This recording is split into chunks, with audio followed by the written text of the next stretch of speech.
Hello and welcome to Inpatient Update. I'm your host, Mason Turner, and this is your podcast for practice-changing evidence for the working hospitalist. Today on the show, I'm joined by Dr. Bianca Farley as we bring out the evidence on two of hospital medicine's most dreaded complications and ask whether the practices we use to prevent rare but devastating outcomes are actually helping patients. Is slow correction of severe hyponatremia causing more harm than good? And for hospitalized medical patients, is chemical DVT prophylaxis improving the outcomes we actually care about? Let's get into it. Thanks for having me on. Really enjoy these two studies. I feel like one of my philosophies as a hospitalist is less is more. Yeah. Right. And I really do enjoy this because I do feel like some of the things that as I practice is like, does this even make sense? Like, why are we doing all of this? And sometimes it definitely is harmful to the patient, especially with this current study in regards to like when we're adjusting sodium, how many times are we doing blood draws? And is it necessary? Or are we giving them to 3% sodium chloride if it's really needed, or DDAVP, because we're quote unquote correcting too quickly. Yeah. So It's tricky stuff. yeah. And yeah, I mean, we're always scared of the worst possible thing that could happen. How often do you think, Dr. Farley, how often do you take care of patients who are hyponatremic?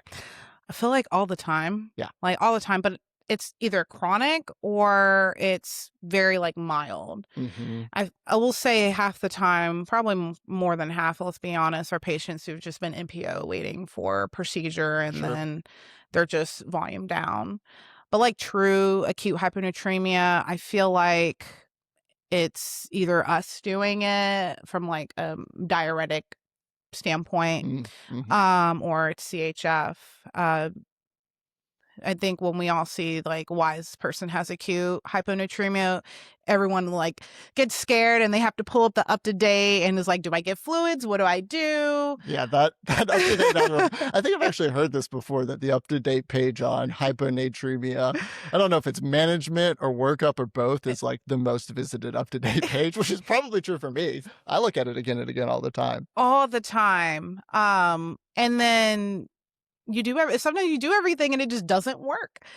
And then you freak out because it's like, oh gosh, whatever I did it make it worse? And if I'm going to cause more harm to the patient. So when you take care of, and I know this is everyone probably at different institutions, they do use different level of cares to take care of these patients, but we've all taken care of them before. When you have that patient that comes to your service, or you heard about from the ED, that has a sodium of 116, like what are you most worried about? What pops into your mind? What makes you scared?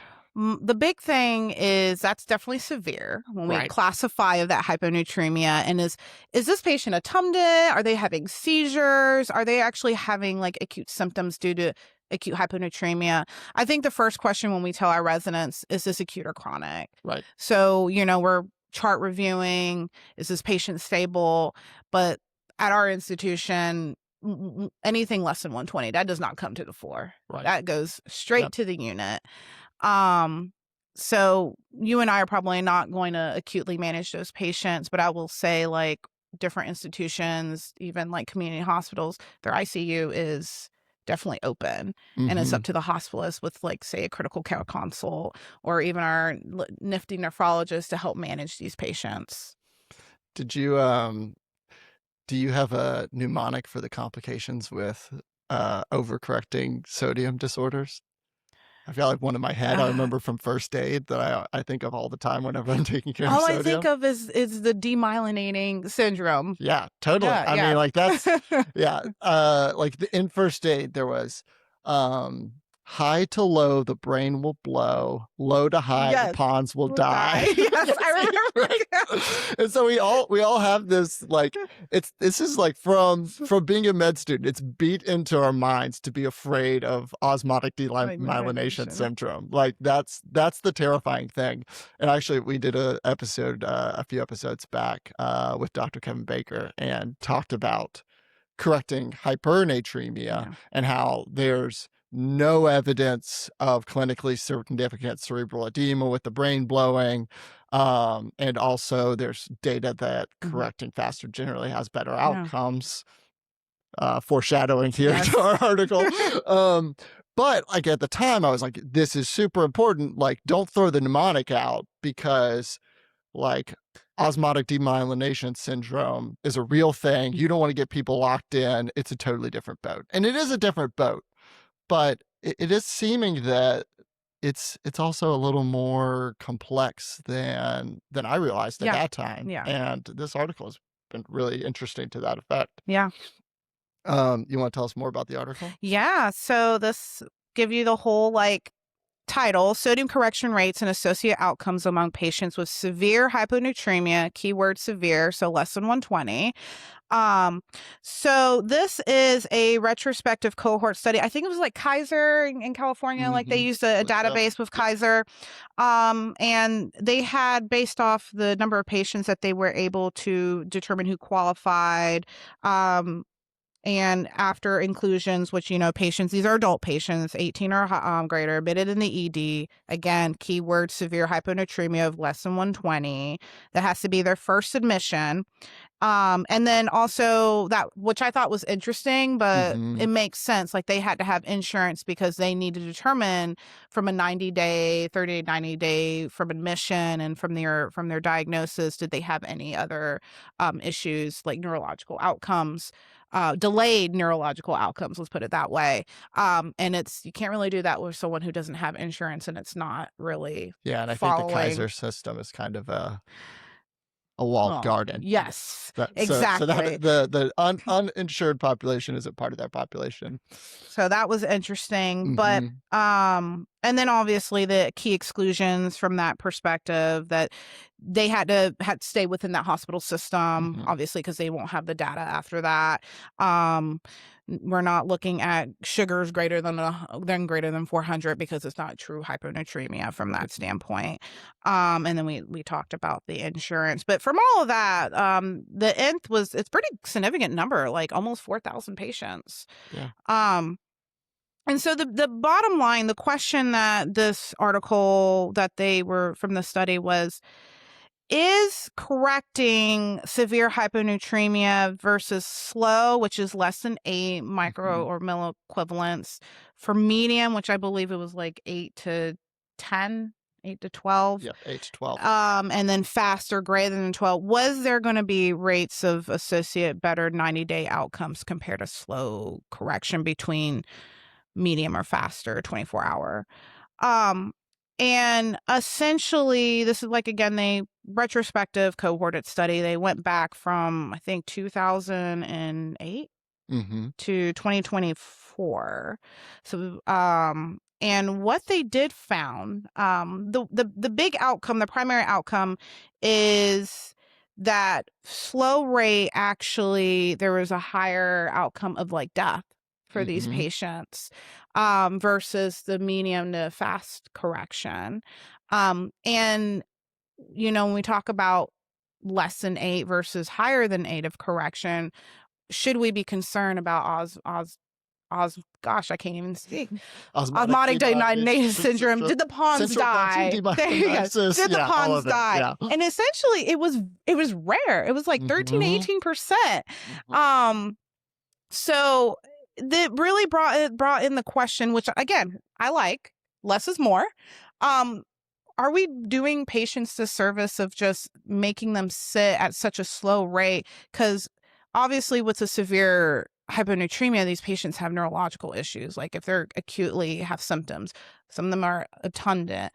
They're having seizures. And if you're slowly trying to correct it, how long is this patient's in a seizure? How long is this patient attundant? Are they swallowing? I think one of the outcomes too was like they're aspirating, and then now you have other issues. It didn't really change like the amount of time they're in a hospital, though, which was also interesting. I think it was like 1 day, but the overall mortality outcome was very interesting. Yeah. I mean, yeah, I think this is a really cool study because the outcome they looked at. 90 days, pretty long follow-up time, Mhm. which, benefit of this health system. Um, but the fact that they did the composite outcome of death and the neurologic complications, Mhm. like, this is the stuff we care about. How our patients actually do, like, what's their morbidity? What's their mortality? Are they dying? Yeah. And it's the thing we're so specifically so scared about that's driving our correction rate of the neurologic outcomes. And the fact that they looked at both of those for 90 days and found that like, if you correct at the rate that we all think you're supposed to prevent these neurologic Mhm. outcomes and prevent this terrible things like death, they're actually doing worse. It's really, it's, it's impressive. It's really compelling. And I was surprised. Yeah. I definitely was too, for sure. Um, like, as we often have the case with retrospective trials, I always have to wonder, like, what was it about, because they weren't randomized, this wasn't prospective, like, Mhm. what was it about the patients that we corrected much more quickly, that they ended up correcting more quickly? Mhm. Was it something about their physiology made it so they just sort of auto corrected or Mhm. on their own corrected more quickly? Or was it something about the was it something to do with the provider's impression of the patient, that they thought they had that wiggle room to Mhm. correct more Mhm. quickly? Which obviously could skew results. Now they did a lot of, like, a a a maximum likelihood estimation, targeted maximum likelihood estimation, and all the, like, fancy statistical stuff that we aren't gonna get into to, like, try and make this rigorous. So Mhm. I think the result stands and is still compelling. Um, and it makes me think, man, now we need the randomized control trial. I think Mhm. this is enough that, I mean, if you're someone who designs studies, Yeah. you could design this, what would have been before this study, a very scary randomized control trial where you're Yeah. correcting people that quickly. Yeah.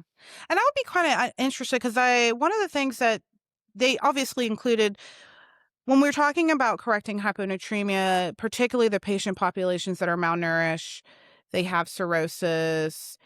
Um, those are the patients that they said, even those patients, you definitely have to be very careful how quickly you correct Mhm. them. So out of those patients, I am interested because I don't, and you can correct me if I'm wrong, but I don't remember seeing anything about how do those patients do? Mhm. Were those the patients that had like the 13% that ended Yeah, up with their palms dying? that's a And good point. I don't think I saw, off the top of my head, I don't remember seeing a subgroup analysis based on Mhm. comorbidity. Yeah. They included all those patients. Like, I think they had 14% Mhm. had alcohol use disorder, 18% had liver disease, 24% had CHF. The median age was 74. So these were, I mean, as the people are who tend to get hyponatremia, Mhm. people who are older, frail, and have these comorbidities. So they were in the study. But yeah, I agree with you. The subgroup analysis could be really informative. And I think it alludes to one of my big takeaways from this and from all of this is, one is often less is more. Mhm. And two is treat the patient in front of you. Like you're saying, if your patient who you're getting called about, who you're seeing, who has a sodium 116, is actively having neurologic complications, then you got to fix them quickly for Mhm. sure. Yeah. Um, and or you think their risk is low, then you should be fixing them quickly. And so there's more work to be done before we just take this carte blanche and say, okay, it's a new world order Mhm. when it comes to correcting hyponatremia. Throw your mnemonic out the window. That needs to be, like you're saying, what's the patient population we're really worried about? What do we need to do to uh, be improve people's sodium quicker, so we Mhm. improve their outcomes Yeah. pretty significantly, um, but also do that in the right patient so that we don't end up going the pendulum swinging the other way Yeah. and going too far.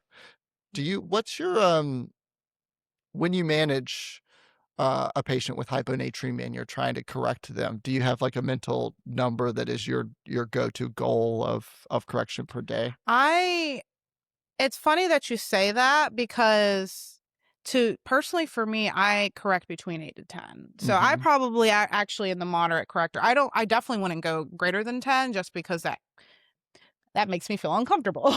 Right. Yeah, of course. But 10 within 24 hours, I would be like my max. I am an average 8 to 10. And that was the guidelines was less than 10 but less than 8 if the patient was high risk. Yes. Right. So, yeah, but a lot of us, I'm with you. I'm less than 10 or maybe sometimes even less than 8. I have like a very low threshold to be like this person's high risk. But the thing is that I do, and I think a lot of us do, is it's like it's not exactly that my goal is 8. My goal is, if I'm worried, is less than 8. And so I am fleeing from that number. And when I'm trying to do less than 8, I'm wanting to err on the side of caution. And a lot of times I'm ending up doing 5 or whatever and going really, really slow. Yeah. Which that's another thing this kind of changes for me, that I don't think I can in a vacuum be like, I don't care about osmotic demyelination syndrome. I'm going to have a goal of greater than 12 in everybody now. But my goal is not going to be just less than 10. It's maybe going to be more like 8 to 10. And I'm going to be prioritizing not going too slow either. Yeah. And like we said, I think it's, what your patient's doing. If it's a younger patient, I'm not as worried. I mean, their body can adjust, especially in a patient that doesn't have CKD. Because, when you think about going all the way to pathophys and how the kidneys excretes the sodium, and especially for SIADH patients and all that, is the kidneys working appropriately? That would also make me, worried about how the body is adjusting the sodium within our serum and in our urine. But if they're young, I feel like you could potentially those patient populations, we could potentially correct them probably within the 12 range. I mean, I can't tell you how many young patients I have who are drinking too much water and over exercising, and then they end up in the ICU because their sodium's 109. Yeah. And that's another, we all have again, it's being so terrified of osmotic demyelination syndrome that we have the rule of thumb of, if we can't prove it's acute, if we don't have that number within X amount of time beforehand that's normal and we saw it go down, we assume it's chronic. But to your point, why are you assuming that healthy patient who's super dehydrated or something like that's going on is chronic? We know, like you and I, we admit this, people, we know it's not chronic, but we treat them with that slow correction because we assume they're chronic. And really the only time we feel comfortable aggressively correcting someone because it's acute hyponatremia is if it happened in the hospital, we did it and we saw it happen, then we can say, okay, we can just undo this, no big deal. Yeah. But that's another thing we probably need to sort of mentally shift, is like, just don't assume everybody's chronic. You're you're cirrhotic, your little old lady, which the cirrhotics are kind of their whole Their own issue, hyponatremia.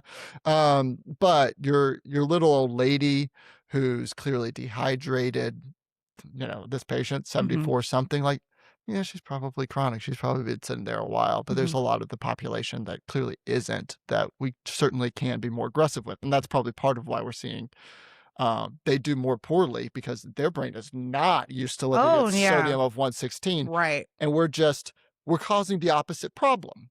We are causing more neurologic problems because they're just sitting in this like terribly hypotonic state that their brain just does not have the ability to come back from. And especially the demented patients. Yeah, certainly. Yeah, certainly. That's actually a fantastic point. And part of why we're seeing mortality be worse and all of that is this patient population that gets this usually doesn't have a lot of reserve.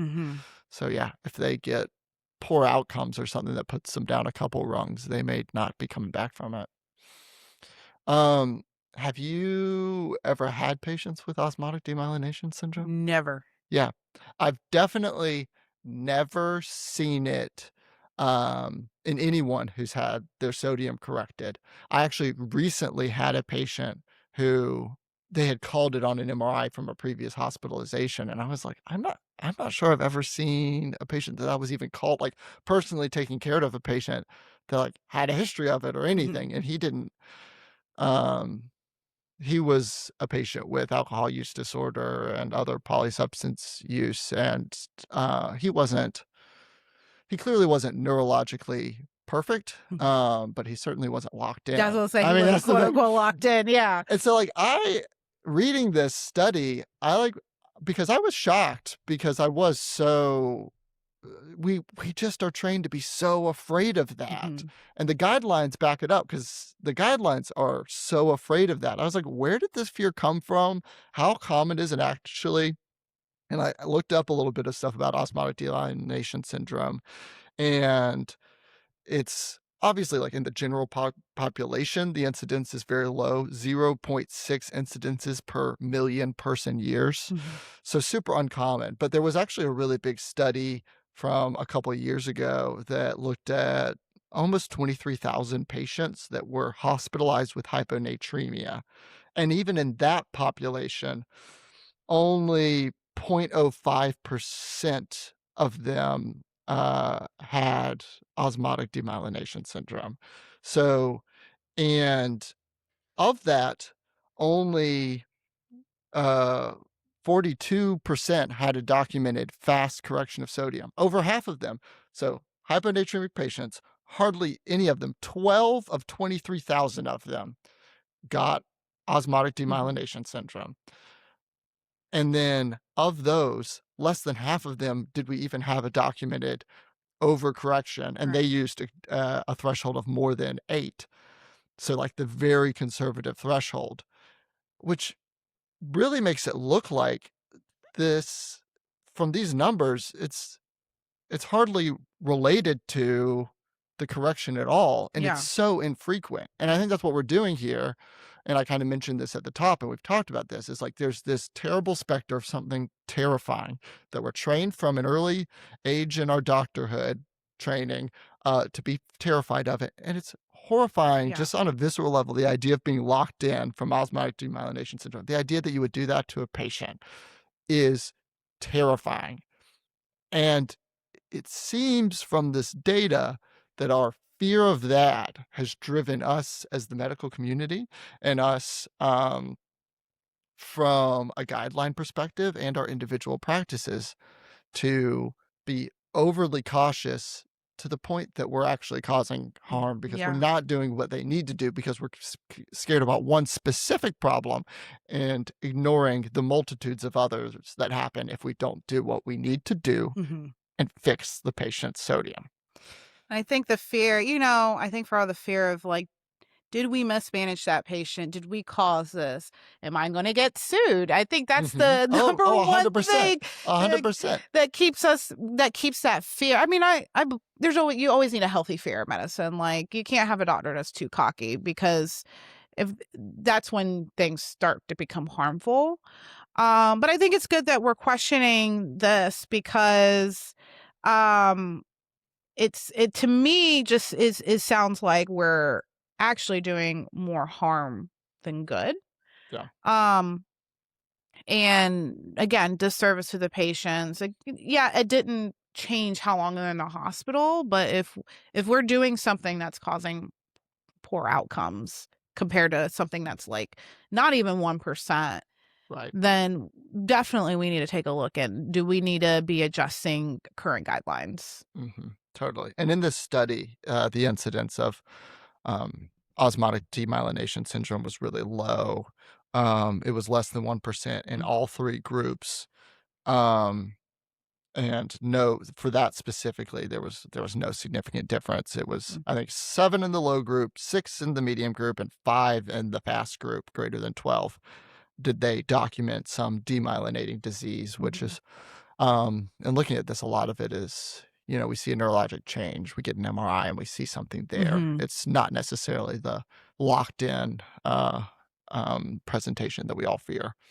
One other thing that I thought was interesting was like I looked at a graph here, and the number where the primary outcome of either death or neurologic negative outcome in 90 days, Mhm. the correction rate that it was lowest was at 20 milliequivalents per day, Oh, wow. which obviously, like, it's not Yeah. designed to study that. It's not powered to study that. Yeah. Who is correcting at 20 No milliequivalents per one. day? So, like, that was almost certainly a whoopsie daisy, every single one of those patients. Yeah. But it does tell you those were the patients with the lowest incidence. Like, you have those whoopsie daisy patients, and we've all done that and been like, okay, we've gone too fast. Now we need to be correcting back, and maybe we're changing the fluid solution we're giving them, or we're sending them back to the ICU or whatever. But those ones that corrected pretty quickly did better. There were a few that were even faster than that, and they started to get worse Yeah. off. So I don't think Yeah. that's like what we should be aiming for, but I do think we need more data on this. So what do you think? Is this trial, is it going to change your practice going forward? And if so, how? I wouldn't say change, because I feel like if I was already in that Mm-hmm. medium correction, I probably won't be as worried. To me, I still don't feel I wouldn't feel comfortable making that change, 24-hour change of 20 milliequivalents, but it makes me feel more comfortable that I still have a little leeway. And then I probably, especially if I'm giving sign out, like, don't feel, just giving them a little, like, maybe I don't have to give them a full liter of D5W if they're correcting too quickly. Maybe I just need to give them 500, or just let's see what they do. Right. And then maybe I don't have to I don't have to check Q4-hour sodiums, because again, that's uncomfortable for patients. But I think we have some wiggle room. And that makes me feel a little bit more comfortable that I have a little bit more wiggle room on how I'm going to treat these patients with hyponatremia. It also makes me feel that maybe I wasn't like being outrageous of making the median correction, because people are like, you really do the median? I was like, I mean, Dr. Farley, are you're sure you want to do that? I can't tell you how the nephrologist will page me and says, you need to give them desmopressin. They're already correcting by 10. I'm like, it's okay. Like, They're doing okay. Have you examined the patient? They're doing fine. They're doing okay. So that would be interested to. I would be actually interested to see what a nephrologist thinks about this. I know. Paper. I do think I do think this has made me think, like, this is a time, like, as much as I love our two hospitalists talking format, and I think we have the eye for, like, what do we see boots on the ground, and is this practical? I do think, like, someone who is an expert in this or in the research related to this, I'd be interested in their opinions, because, like, when I dug into it, I was like, all these guidelines are based on, like, animal models and case studies. They're not based on big numbers, and now we have big numbers, and we're seeing the opposite of what the guidelines have generally said. So I'd be very interested to say, like, that is the big question, is, okay, how do we move forward? Because I think there is change that needs to be made in practice, but it's hard to stand out on that plank, on that island by yourself. And be the only one who's saying, like, hey, this is okay. I think one of the things that's going to change for me is I'll think of things with my correction almost as more thinking about the floor for the rate of correction instead of the ceiling. My checkout has historically been like, hey, if they correct over this much, I'll calculate the sodium, and if it ends up that it's going to be more than 8 for the day or 10 for the day, I'll be like, if it's higher than this, then give them some free water of whatever way to bring it back down. And I think maybe my checkout should probably instead be like, hey, if it's less than this, then we're not moving fast enough and we need to be moving faster. It needs to at least be that as well. Or maybe that instead, except for, like you're saying, to the most extreme degree of overcorrection. I think if someone is naturally correcting with whatever resuscitative measure we're giving them, then whether it's not giving them the free water, if it's SIADH, or we're giving them some volume, then, like, let their body handle it. And if that handling it is 11 in a day, is 12 in a day, is in this case more than 12 in a day, that's probably to their benefit. And I will also add, especially the patients that are asymptomatic, with severe hyponatremia. Like if they're completely asymptomatic, like let their body, I feel like we should give their body a chance to kind of correct a little bit faster. Yeah. Because I mean they've already they over decreased their sodium to like what it shouldn't be physiologically.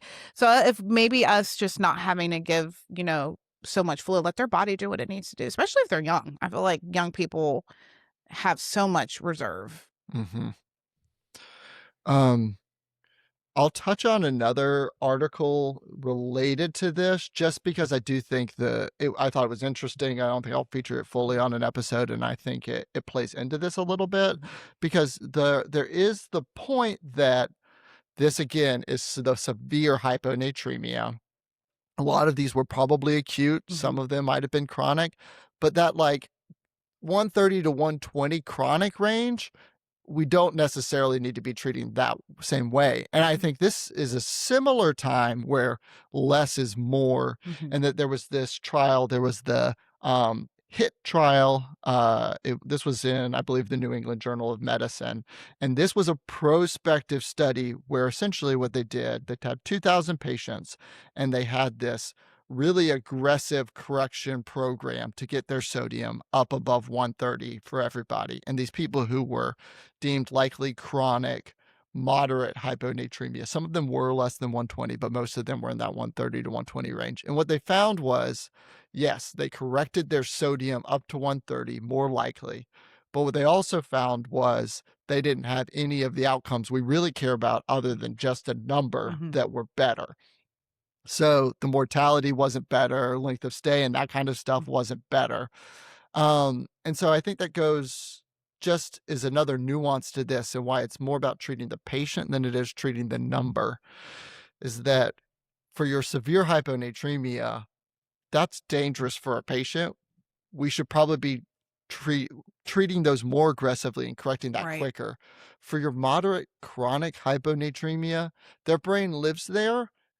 And if they're asymptomatic, let it ride. Their body's used to it. And not only that's the patient you're really like, you're not going to help them out by just perseverating over the number and getting them better. And we all have that patient that we say like the ED's calling us and they're like, oh, they need to come in because their sodium's 127, 126, 128, whatever. And we're like, it's always that. They're like, but it wasn't that when we discharged. It's like, yeah, that's because we did whatever. We wouldn't let them drink for 3 days. And then they went home and they drank like normal and they were back to normal. And hey, they're not here for anything related to the sodium. They don't need to come in.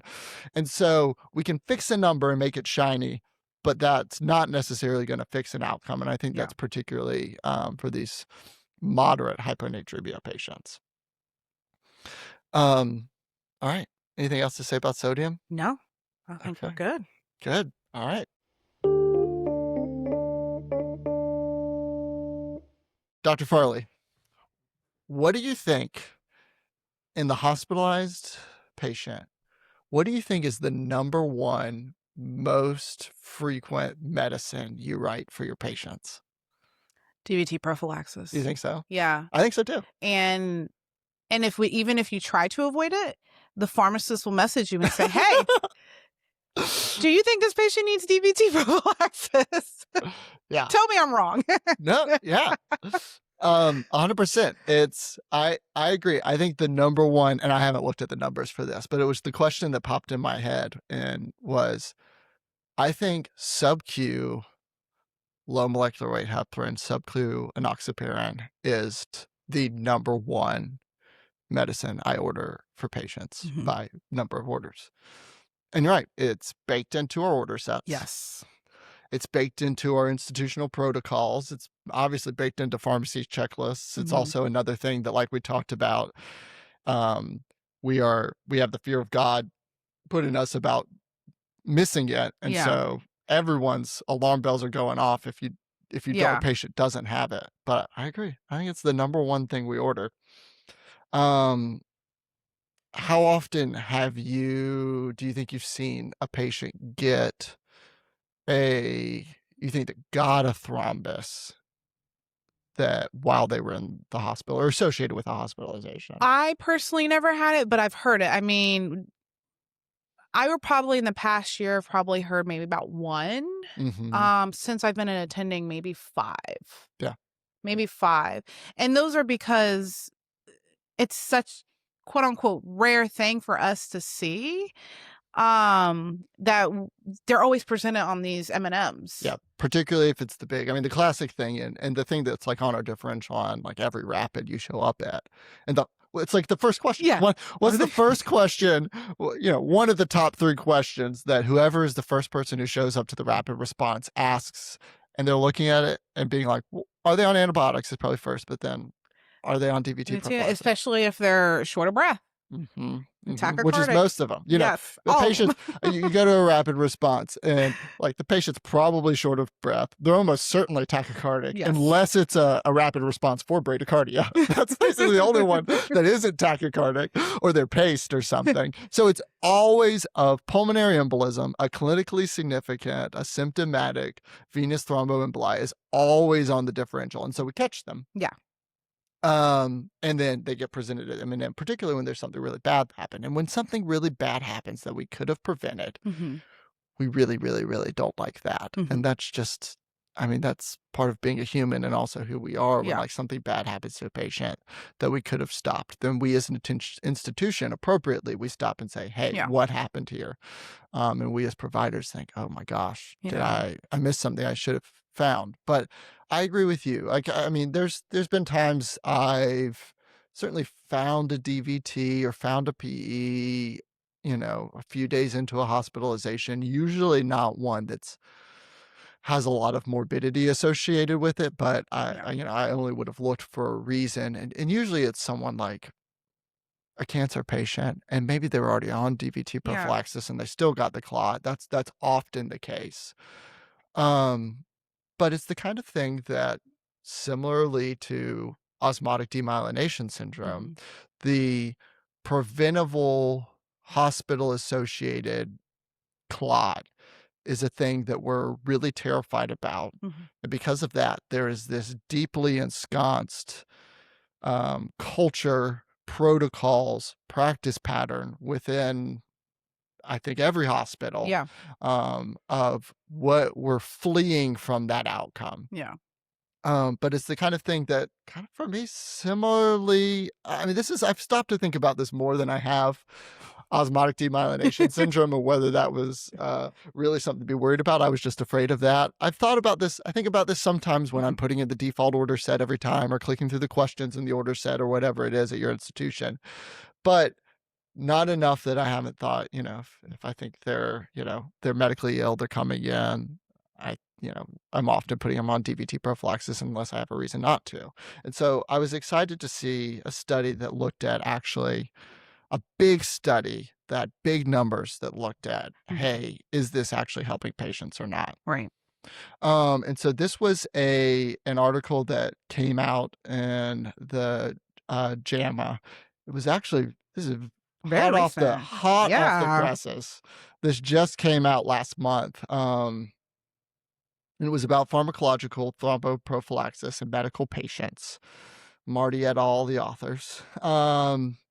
And they specifically, it was a big systematic review. There's actually been a decent amount of randomized controlled trials, prospective trials, and all of this of is it working? And a lot of them have been pretty equivocal and not clear. So this looked at a bunch of studies. There were 22 randomized controlled trials included in the meta-analysis, which ended up covering 43,000 patients, almost 44,000 patients.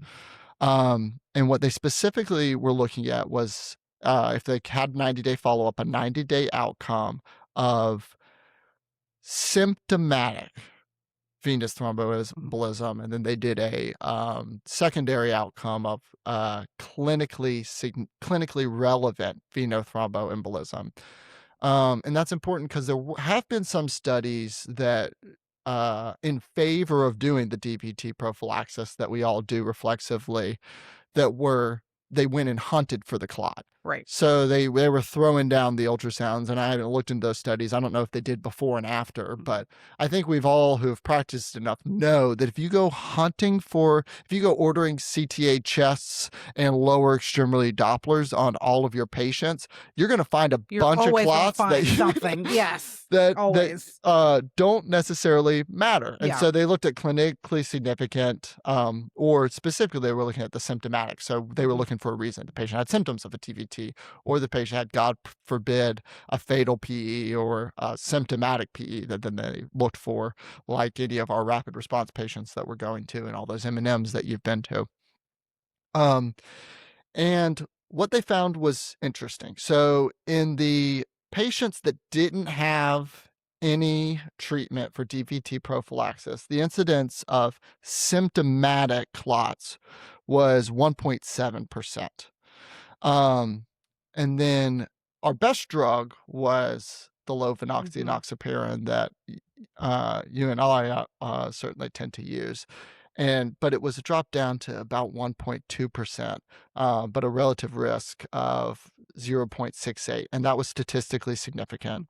A DOAC, on ones they looked at with a DOAC, also had a reduction, but it wasn't statistically significant. I'm a little bit have a hunch that some of that was because it just wasn't powered to be such, because not a lot of people are using DOACs as their DVT prophylaxis. And then for straight up heparin, unfractionated heparin, also had a reduction in clots, but it also wasn't statistically significant. And so that was impressive to me, because certainly the numbers are there for heparin. We order a lot of heparin for DVT prophylaxis. Certainly our go-to is Lovenox, but we order a lot of heparin for it. And they're saying that in this study, for their primary outcome of the symptomatic clot, there was no statistically significant reduction in clots. And then the other interesting thing, and the clinically relevant clots were really pretty similar a lot across the board. Things got a little bit more statistically significant. I think just because there were obviously more numbers, they had a lower threshold for clinically relevant. Just a big clot, it didn't have to be symptomatic.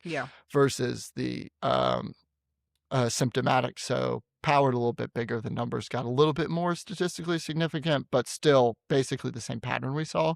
But then what I was also really interested in is, what about the harm? Because are we doing this and it's maybe a little bit helpful, maybe not helpful, maybe it's one of those things we do for no reason, or is it one of those things that we're doing for little to no reason because of a bad outcome and it's actually causing harm? So they did look at major bleeding, and folks that didn't get any DVT prophylaxis, 0.5% of them had a major bleed. But there was no statistically significant increase in major bleeding with Lovenox, but with heparin and the DOAC, that both of them had a statistically significant increase in major bleeding. And so the estimated number needed to treat that they gave us for giving your patient Lovenox to prevent one symptomatic clot was 200. So their number needed to treat for DVT prophylaxis was 200. So what do you think? How is this? Were you convinced? How is this going to change the way you feel about the number one most common medicine, we think, at least off the top of our heads, that we order? I think in regards to, I think the key word is obviously acutely ill patients. Right. I also think about how many acutely ill patients that come in that are already bedbound. They're definitely not on DVT prophylaxis. Right. So I don't know. I would probably say, for those patients who are bedbound, probably already has a chronic DVT, but like if they're not doing that at home and they're bedbound, why are we doing it here? And I guess if you really feel worried about not giving them something, then I would be compelled to obviously do Lovenox, just given those numbers. Like, I mean, it will help prevent DVTs. The risk of bleeding is definitely less. But then you also have the questions about, what about those patients that have CKD or ESRD? Should, like, the AKIs. Yeah, and the only thing we can give, because pharmacies ringing you, like, we can't do Lovenox, so you can't even renally dose it. You have to give them heparin. Yeah, what percentage of our patients we're admitting have an AKI A lot of them. or renal disease that makes us uncomfortable to give A Lovenox? lot. That's a lot. Greater than 50%. And so now it sits there, it's like, if we already know heparin's not going to change for them to get a clinically significant venous thromboembolism, and then the bleeding risk is definitely there, then why should we do it? Should we, if we're going to do it, then shouldn't we wait to see if their kidneys are going to get better if they have an AKI and then do it if they're that Mhm. risky? But now it makes me question, is heparin even worth doing? Yeah. I had the same thought, and I was gonna ask you. I going forward, you get that patient, and in pharmacy, if you get a good pharmacist, they'll tell you, like, as long as we know consistently what their Mhm. creatinine clearance will be, what their GFR is, then Mhm. we can dose the Lovenox appropriately. Mhm. But that patient that we think it might be dynamic, it's getting worse, it's Yeah. getting better, we can't do it. And so for that patient, I based on this, I'm inclined to never write heparin for these patients again and Yeah. just to hold off Yeah. and know that the incidence of these symptomatic, these ones that actually are making a difference in an outcome for a patient that we Mhm. actually care about, which is them having some sign or symptom, Yeah. rather than we found it because we hunted for it. Yeah. It doesn't really make a difference, and it makes them more likely to bleed. Yeah. I agree. Um, so yeah, I I'm with you. I think the number needed to treat of 200, it's a good ways into the triple digits. Number needed to treat Mhm. sounds like a big number, but how long do you think it takes you to get to 200 patients you're caring for that you're considering writing DVT prophylaxis for? I mean, I guess it's depending on the season in the hospital, let's Right, be honest. yeah. But I There's would probably say a month Yeah, if you're a week on, I week off agree. as a typical hospitalist. I agree. We probably touch 200 patients, and yeah, I would say about a month, like a few weeks of work, Yeah. 2 to 3 weeks of work probably, and you've Yeah. and so it's a it's like it makes a difference. And so I was heartened by that in a way, even though we're working on the margins here, that it is making a difference, that Lovenox is reducing the rate of clots and is worth doing. But if the other takeaway I kind of have from this is if a patient has any reason not to, whether it's the renal dysfunction Mhm.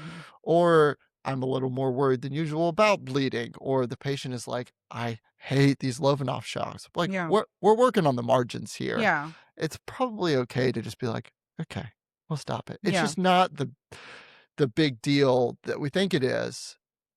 And though in saying that, like if your impatient then ends up being that rapid response for a pulmonary embolism, and then you're an M&M, Mhm. that's gonna suck. Yeah. Yeah. Um, but we're the amount we're helping is just a little bit. It's worthwhile because we see so many patients, but we're working on the margins. Yeah. And I guess it's like, obviously they're only talking about sub-Q heparin, so we don't know. I mean, before Lovenox really came through, we were always putting people on heparin Mhm. drips, especially if they had AFib or they Sure, have a sure. history. So I'm sure the data on that's different. Like I'm sure the bleeding risk is still high, but like I'm sure it does better on preventing clots from propagating. But no one's going to want to be placed on a heparin drip. And I can tell you that nursing is definitely not going to want to check Yeah, PTTs of course. every hour. Like They hate it's, those. they hate those. So, I mean, when I talk about my change in practice, I'm definitely would be doing Lovenox for now Mhm. on. But definitely thinking twice, like, again, my bedbound patients, they weren't doing this at home. Do we really need to do it? Can we Right. just monitor?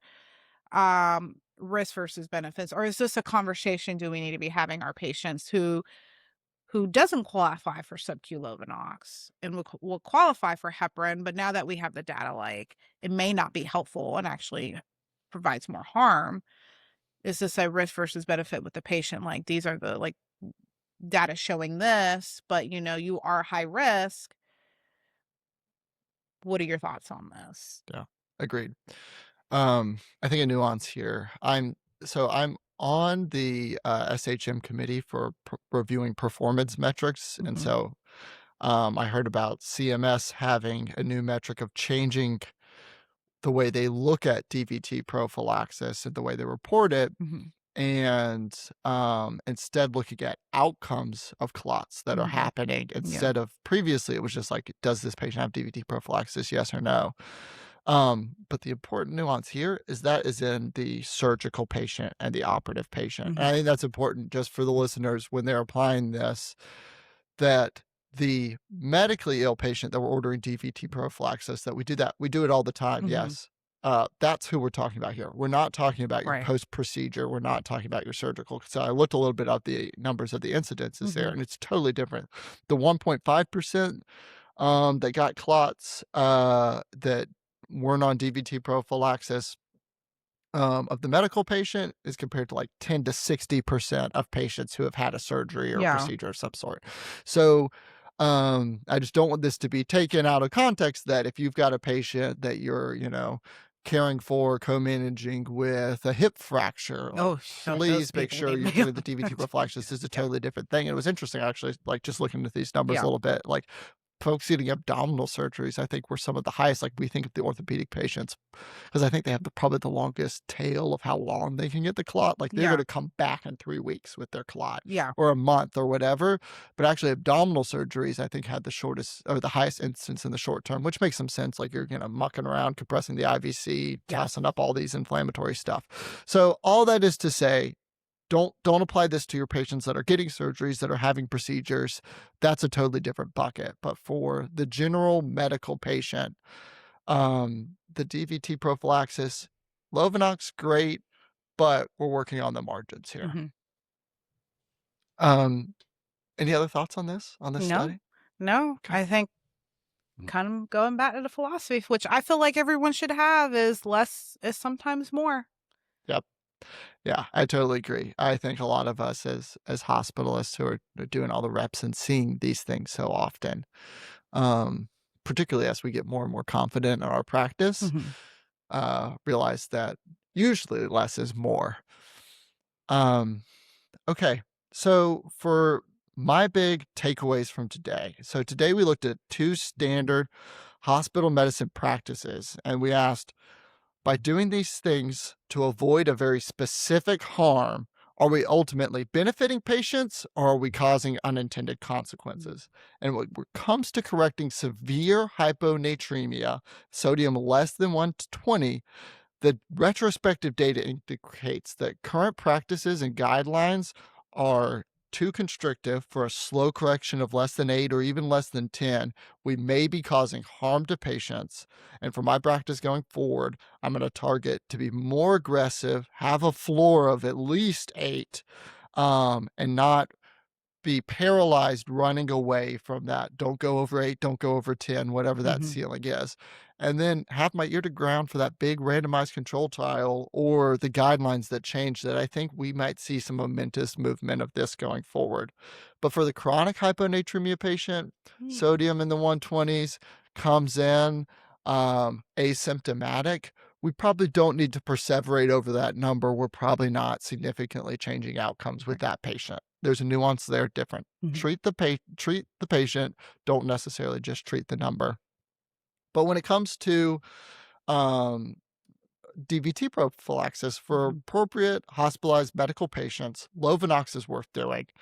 Was shown that if you treat 200 medical patients with Lovenox, that's what it's going to take to prevent one symptomatic clot, which Mhm. for us is nothing to shrug at. Mhm. But when it comes to a DOAC, which I wasn't using anyways Yeah, for clots, exactly. or heparin for clots, I'm gonna think twice, 3 times before I do heparin for clots and really think, okay, this patient really needs it. I think they're high risk. Yeah. Again, treating the patient in front of me. If I think they really need anticoagulation, doing it. But if I think they can get away without it, particularly if they have a contraindication to Lovenox, I'll be avoiding it. Mhm. Well, Dr. Farley, thank you so much for joining. Of course, Dr. Turner, I appreciate it. Hope to be here again. Oh, well, you certainly will. This has been a fantastic discussion. It's been an honor and a pleasure. I've enjoyed it so much. And again, thank you. You're welcome. And to the listeners, if there's any new evidence out there you think hospitalists should be talking about, or if you're a clinician with insight that could help us take better care of hospitalized patients, reach out. Find Inpatient Update on social media or email me at podcast@inpatientupdate.com. And if you found this useful, share it with your colleagues, trainees, or anyone involved in inpatient care. And finally, you can also get key takeaways, show notes, article links, and new episode alerts sent straight to your inbox. Have a new email list going. So if you want to get on that, there's a link in the show notes, or you can sign up at subscribe.inpatientupdate.com. And thank you so much for listening. This has been Inpatient Update.